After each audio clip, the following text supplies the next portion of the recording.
السلام عليكم ورحمة الله وبركاته، مرحبا بكم.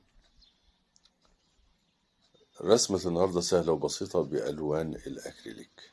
بهذه الخطوات سيكون الرسم أسهل. أولا شاهد معي رسم السماء وكيفية دمج ألوان السماء. باللون السماوي الداكن بدأنا السماء، ثم بعد ذلك باللون السماوي الأفتح قليلا،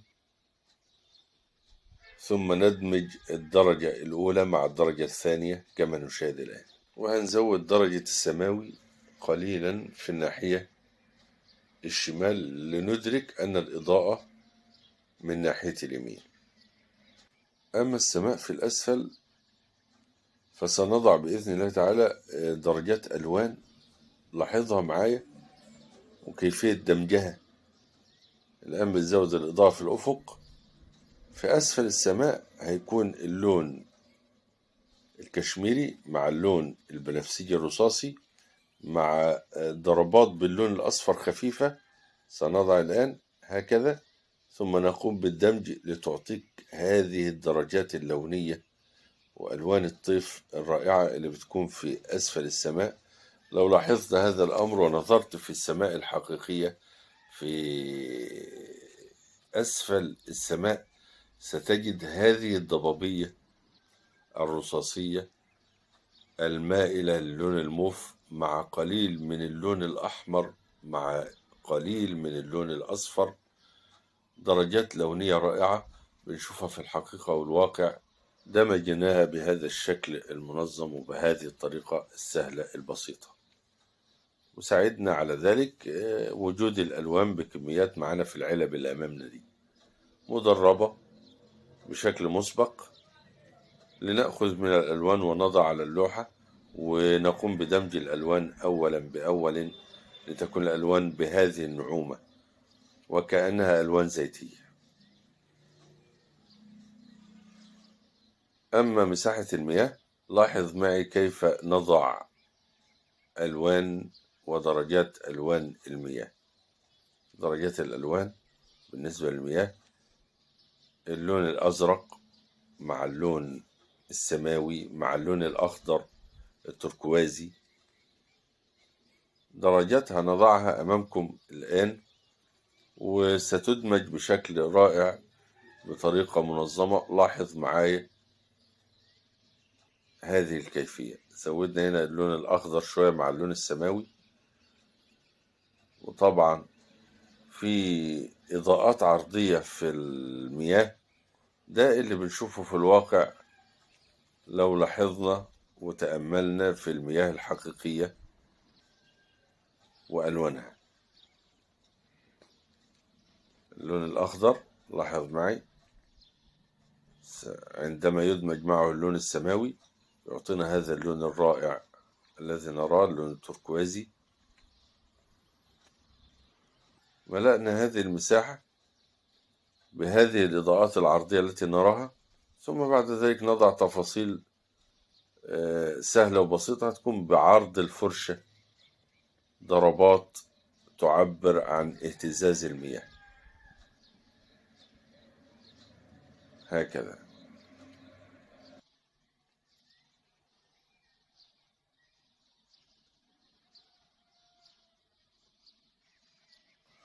والأمواج القريبة سيوضع لها الظل بشكل واضح كما سنشاهد بإذن الله، والظل هيكون من نفس درجات هذه الألوان، ألوان المياه، اللون التركوازي مع اللون السماوي، ثم نقوم بالدمج بضربات باتجاه المياه.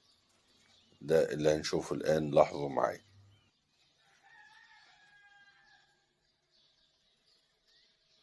بعد الانتهاء من هذه الضربات العرضية اهتزاز المياه، الآن نضع ظلال الأمواج. الأمواج القريبة ظاهرة بشكل واضح شوية، وده اللون وضعناه الآن، وبضربات خفيفة بندمج الألوان بتدريج من الظل للإضاءة بضربات بالفرشاة باتجاه المياه. طبعا هيكون في المنطقة دي صخور، اللي أنا بحددها دي صخور ظاهرة تحت المية، هنرجع لها تاني، ولكن بعد ما يعني ما ندي بعض الملامح الأمواج القريبة دي تفاصيل. بعد وضع الظل لاحظ بدأنا وفي وضع الضوء، وأيضا الضوء من نفس الألوان، لون سماوي فاتح شوية، ووضعنا الضوء بهذه الضربات التي تكون باتجاه جريان المياه يعني. هتكون هنا صخور كما قلنا، بنحدد حواليها كده، لسه هنحدد الصخور بشكل واضح شوية.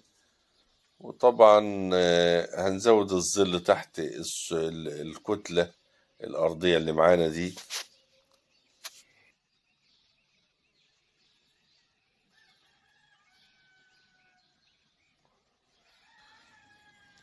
هكذا هنزود الظل، ثم نأخذ من هذا الظل بضربات عرضية أيضا، ونقوم بتدريج هذا الظل.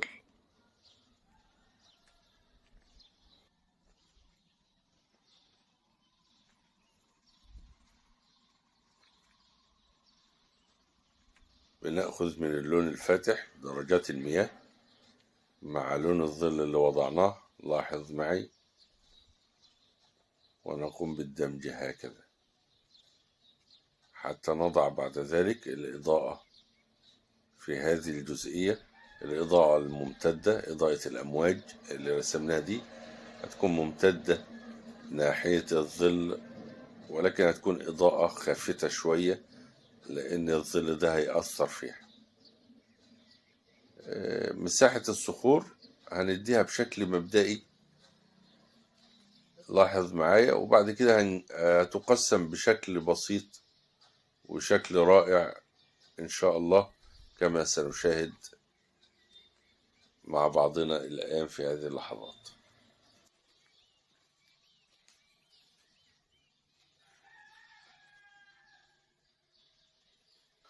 هنا جزء من شاليه، وبقية الشاليه متداري في الصخور وفي الزروع والنخل اللي لسه هنرسمه إن شاء الله، ولكن في جزئية صغيرة كده هتكون باينة، هنديلها تفاصيلها مع بعض بشكل بسيط وسهل.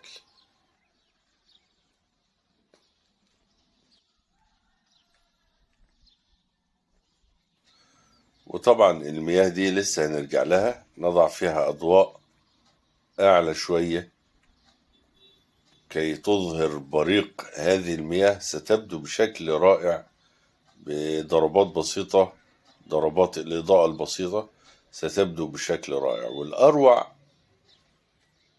كما سنشاهد مع بعض إن شاء الله رسم الصخور اللي تحت المياه، ولمعة المياه وبريق المياه من فوق هذه الصخور سيبدو رائع إن شاء الله. ولكن بعد ما ندي بعض هذه التفاصيل، يعني بنضع ألوان ونتركها تجف حتى نستطيع إظهار الأماكن المضيئة والأماكن المظللة في الآخر. الألوان تجف حتى لا تختلط الألوان، ونضع اللون المناسب في المكان المناسب دون أن يتأثر بالألوان السابقة. وده السبب اللي بيخلينا نتنقل بين عناصر الطبيعة اللي معانا، نتنقل بين العناصر حتى تجف الألوان ولا تندمج في بعضها. دي واحدة، والثانية حتى لا تمل، انت بتترك العنصر وتشتغل في عنصر تاني، ده بيديك فرصة ان انت تستعيد الطاقة والشغف، وانك تديله تفاصيل اكتر بدون ملل. يعني هذه الجزئية سنتركها ونذهب إلى المياه مرة أخرى، نضع فيها بعض التفاصيل، ثم نترك المياه ونرجع إلى الصخور نضع فيها بعض التفاصيل، وهكذا.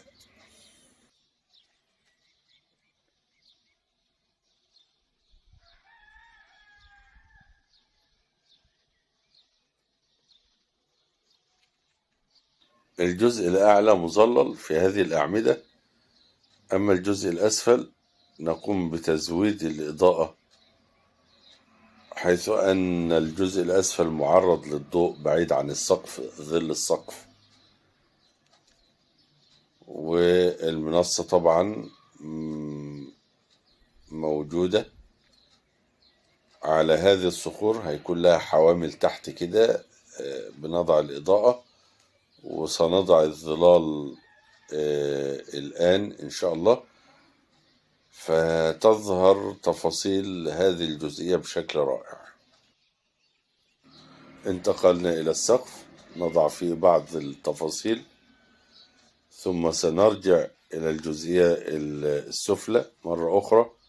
كما قلنا نتنقل بين العناصر، والسقف ده هنرجع له تاني في الآخر. لاحظ معايا بوضع إضاءة بشكل أعلى شوية. نتنقل هكذا بين عناصر الطبيعة، نضع التفاصيل والملامح.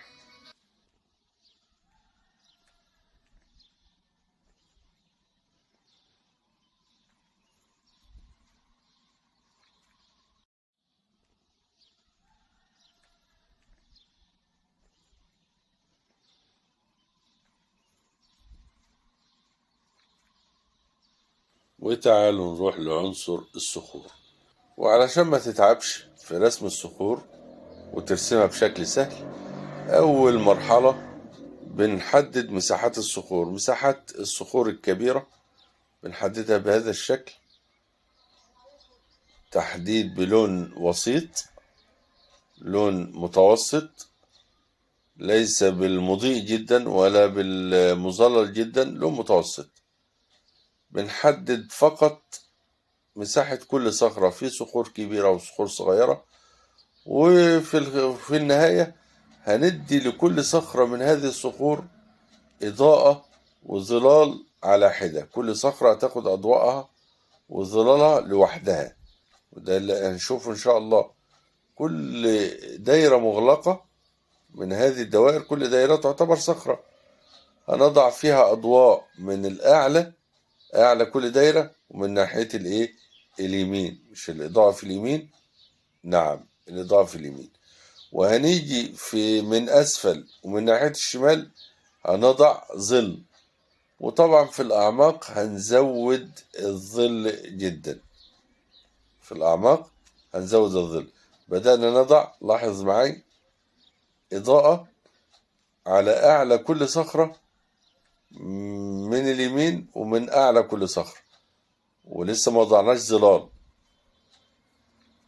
كل الصخور هتاخد بهذا الشكل، كل صخرة لوحدها. حددنا طبعا الصخور الأول، والآن بنضع هذه الأضواء كما اتفقنا من اليمين ومن أعلى كل صخرة. والظل هيكون من الشمال ومن أسفل كل صخرة، كل صخرة لوحدها. كل صخرة بتاخد ضوءها وظلها لوحدها علشان ما تتوهش ويكون الأمر سهل. الآن بدأنا نضع بعض الظلال من أسفل كل صخرة ومن الشمال، ولكن هنزود الإضاءة شوية. نرجع للإضاءة، نزود الإضاءة شوية في الصخور المرتفعة والأطراف المعرضة للضوء جدا، بتاخد إضاءة أعلى. ولسه هنزود الإضاءة جدا في الأطراف القريبة من الإضاءة. لاحظ معي،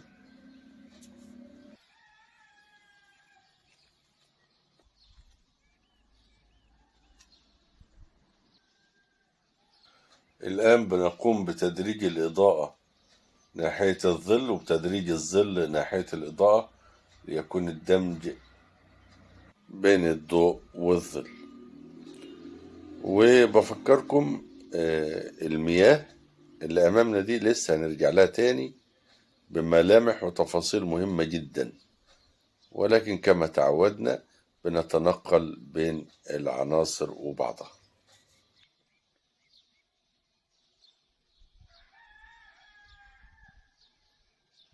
بنزود الظل هنا في أسفل الصخور، وخد بالك معايا بدأنا نظلل من ناحية الشمال ومن تحت. كل صخرة لو تلاحظ بتاخد ظلها لوحدها، كل صخرة بتاخد ظلها وضوءها لوحدها.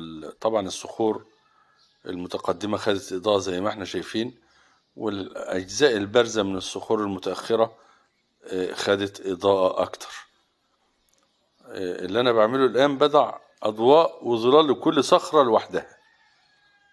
بدأت أدي ظلال تاني أهو، ظلال وأضواء، وأدمج الإضاءة في الظل بهذا التدريج الذي نراه.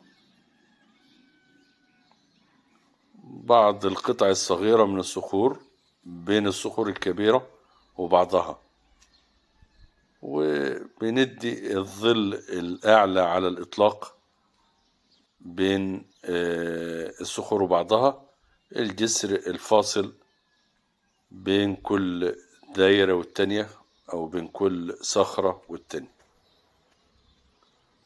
ظهرت الصخور بشكل مجسم بهذه الطريقة المنظمة.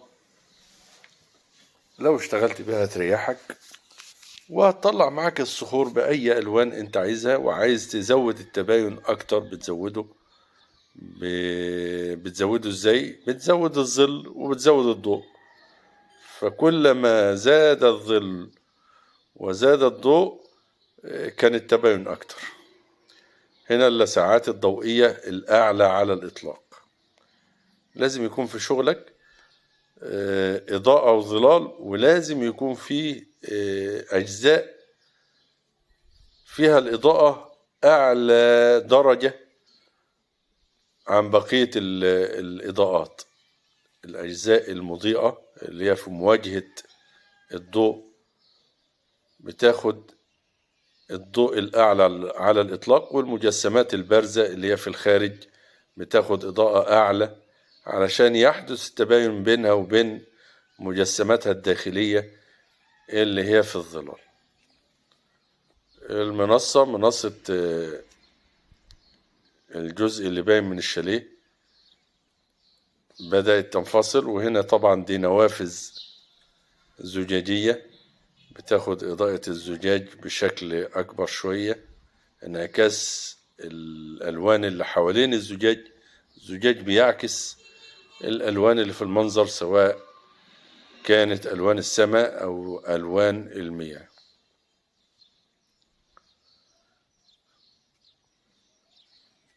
رجعنا للسقف مرة أخرى، نضع إضاءة بشكل أكبر، أعلى إضاءة على الإطلاق، لننتهي من قصة السقف. بننتهي من السقف ليه؟ لأننا هنرسم الأشجار القريبة اللي هتغطي أجزاء من السقف ده، فبننتهي من السقف تماما علشان نرسم هذه الأشجار بشكل مريح. وهنا زودنا ظل جدا، زودنا إضاءة جدا في الصخور، في أطراف الصخور، في أجزاء محدودة،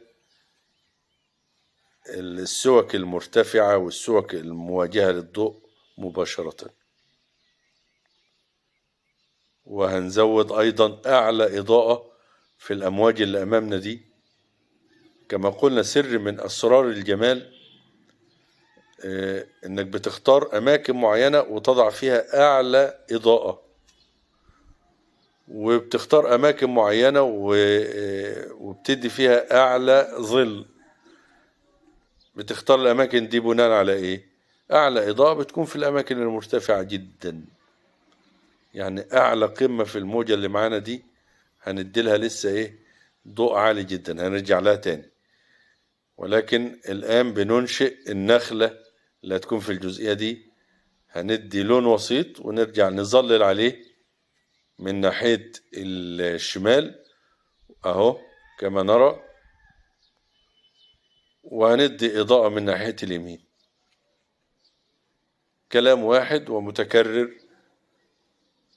لأن مفيش غيره بالنسبة لمجال الرسم، وما تكرر تكرر وكلما تكررت المعلومة كلما زادت قيمتها، وكلما ثبتت في الذهن وفي الذاكرة، وهي معلومات أو قواعد بنكتشفها وبنمشي عليها، نظام بتمشي عليه في كل العناصر.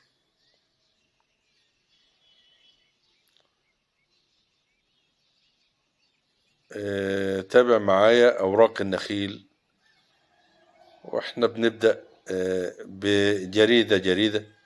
والجريد طبعا اللي هيكون في ناحية الشمال اللي هيكون لونه داكن شوية باللون الأخضر الداكن، أما الجريد في الناحية اليمنى هيكون فيه الإضاءة، حيث مصدر الإضاءة في اليمين. والإضاءة دي هتأثر على الجريد، تخليه يعني ياخد اللون الأحمر قليل، واللون الأصفر اللي هو بيديك البرتقالية، ولكن على اللون الزيتي برضو. ما هو اللون الزيتي أو الأخضر ده لما بيكون في الإضاءة بنزود الأصفر والأحمر هكذا، لما يكون في الظل بنزود الأزرق، وعايزين نفتحه بأبيض مثلا فيدينا الألوان الباردة. جريدة بجريدة بترسم بهذا الشكل، وبعض الجريد متداخل مع بعضه هكذا بهذه الطريقة.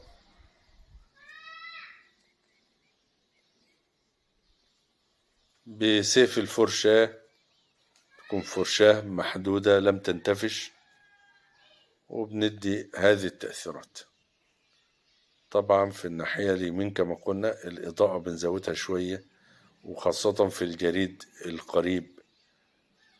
أما الجريد اللي في الأعماق، الجريد اللي هو اللي في الوسط، والأوراق اللي في الوسط في الأعماق بتكون طبعا مظللة، الأوراق مظللة بيظلل بعضها على بعض، والأوراق اللي في الأطراف بتاخد اللون الفاتح كما نشاهد ونرى. في الناحية الشمال الجريد خد درجة أغمق شوية، مع إنه لون واحد ولكن الدرجات مختلفة، فاتح وغامق، كي يعطيك الواقعية أن هناك أوراق في الضوء وأوراق في الظل.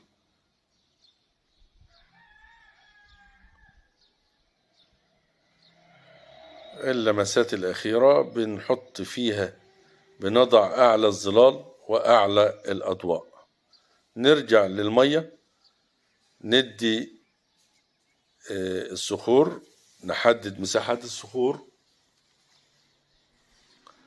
بهذا الشكل، وهنزود الإضاءة على هذه الصخور مع إنها تحت المية، ولكن بتاخد الإضاءة المناسبة. لما جسمنا الصخور زي ما جسمنا الصخور اللي على البر في البداية، جسمنا الصخور اللي في المية من تحت، ولكن كل حاجة بتاخد ألوانها المناسبة. المية واخدة ألوان المية، ولكن بلون غامق شوية ولون فاتح شوية من نفس الدرجات تظهر هذه الصخور. طبعا لما ندي الإضاءة وبريق المياه أعلى هذه الصخور هتظهر بشكل رائع، وهتظهر كأنها في العمق وتحت المية. والآن نترك المية وندي الجريد القريب والنخل والزروع القريبة في هذه الأجزاء هكذا. هندي لها برضو بشكل سريع، تابع معايا باللون الزيتي الداكن، وبنبدأ المساحات الخضرية لكي نضع عليها بعد ذلك باللون الزيتي المضيء اللي هو أفتح شوية، ياخد اللون الأصفر شوية مع قليل من الأبيض، وهندي الأوراق المرتفعة. طيب هل المياه انتهينا منها؟ لا، لسه في المياه تفاصيل، ويمكن هي التفاصيل الأهم، هنرجع لها تاني إن شاء الله.